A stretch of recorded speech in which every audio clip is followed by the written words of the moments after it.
നിങ്ങൾക്ക് എപ്പോഴെങ്കിലും ഇങ്ങനത്തെ സിറ്റുവേഷൻ ഉണ്ടായിട്ടുണ്ടോ? അതായത് എൻ്റെ 10th സോഷ്യലിൻ്റെ എക്സാം നടക്കുന്ന ദിവസം ഞാൻ വളരെ നന്നായിട്ട് എക്സാം എഴുതിക്കൊണ്ടിരിക്കുമ്പോഴാണ് പെട്ടെന്ന് എൻ്റെ ഒരു ഫ്രണ്ട്, എക്സാം ഹോളാണല്ലോ, ചെറിയ ചെറിയ വിശേഷമൊക്കെ ഉണ്ടാവുമല്ലോ, അപ്പോൾ ഒരു ഫ്രണ്ട് എൻ്റെ അടുത്ത് ചോദിച്ചു, ഒരു ക്വസ്റ്റ്യൻ്റെ ആൻസർ പറഞ്ഞുതരുമോ ചോദിച്ചു.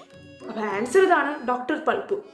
അപ്പോൾ ഞാൻ കുറേ വട്ടം അവൾക്ക് പറഞ്ഞു കൊടുത്തു, പക്ഷെ അവൾ അങ്ങോട്ട് കേൾക്കുന്നില്ല. ഞാൻ ഡോക്ടർ പൾപ്പു എന്ന് പറയുന്നുണ്ട്, പക്ഷെ അവൾ കേൾക്കുന്നില്ല. അങ്ങനെ അവസാനം അവൾ കേട്ടത് പഴംപൊരി എന്നാണ്. അപ്പോൾ അവളിങ്ങോട്ട് ചോദിച്ചു, എന്ത് പഴംപൊരിയോ? അപ്പോൾ അത്ര ചിരിക്കാൻ മാത്രമുള്ള സംഭവം നല്ലത്, പക്ഷെ എനിക്ക് ഭയങ്കര ചിരി വരാൻ തുടങ്ങി. ചിരി വന്നിട്ട് കൺട്രോൾ ചെയ്യാൻ പറ്റാത്തൊരവസ്ഥ. എന്നിട്ട് ഞാനിങ്ങനെ കൺട്രോൾ ചെയ്യാൻ വേണ്ടി മാക്സിമം ട്രൈ ചെയ്യുന്നുണ്ട്, പക്ഷെ സൗണ്ട് വരിക എന്നല്ലാതെ, അല്ലെങ്കിൽ ഞാൻ ചിരിക്കുന്ന കൂടുക.